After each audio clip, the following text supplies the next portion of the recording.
Kwanza ni mshukuru Mungu kwa maisha ya rais wetu, kwamba leo tumepanda mti katika kusherehekea siku yake ya kuzaliwa. Tunamwomba Mungu ampe miaka mingi zaidi, ampe afya njema ili aendelee kuwatumikia Watanzania. Lakini la pili, nimpongeze kwa uongozi wake.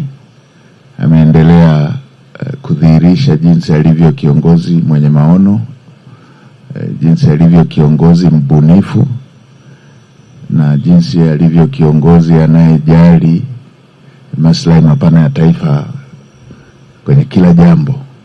Shughuli hii imekuwa na utofauti kwamba imeenda kusababisha miti ipandwe kila kona ya nchi. Kwenye vitabu vyetu vitukufu, kupanda mti ni moja ya ibada, kwa sababu watumiaji, wanufaika wa miti ni wengi. Na leo tumeambiwa na mtendaji wetu kutoka TFS, nilikuwa nawaza kivuli, yeye amesema mpaka ndege watatumia. Kwa hiyo huu ni ubunifu na huu ndo umekuwa utamaduni wa Mheshimiwa Rais wa kufanya uongozi kwa ubunifu, ubunifu unaoleta tija. Kwa maslahi ya muda sitataja mambo mengi ambayo yametoka kuyabuni, lakini kwenye maliasili tu kwa ajili ya kuongezea nchi yetu kipato alibuni Royal Tour. Kwenye wakati nchi iko kwenye msukosuko,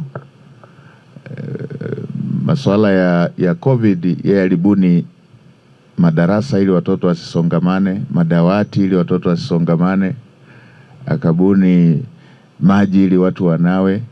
Kwa fedha ikaenda kutumika kwenye miradi ambayo imeacha alama. Nchi zingine walinunua barakoa ambazo walishazitupa. Tanzania inatumia madawati na madarasa.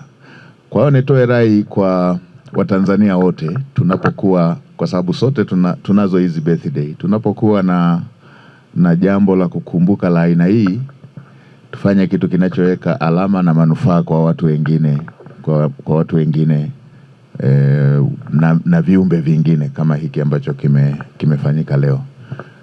Happy birthday Mheshimiwa Daktari Samia Suluhu Hassan.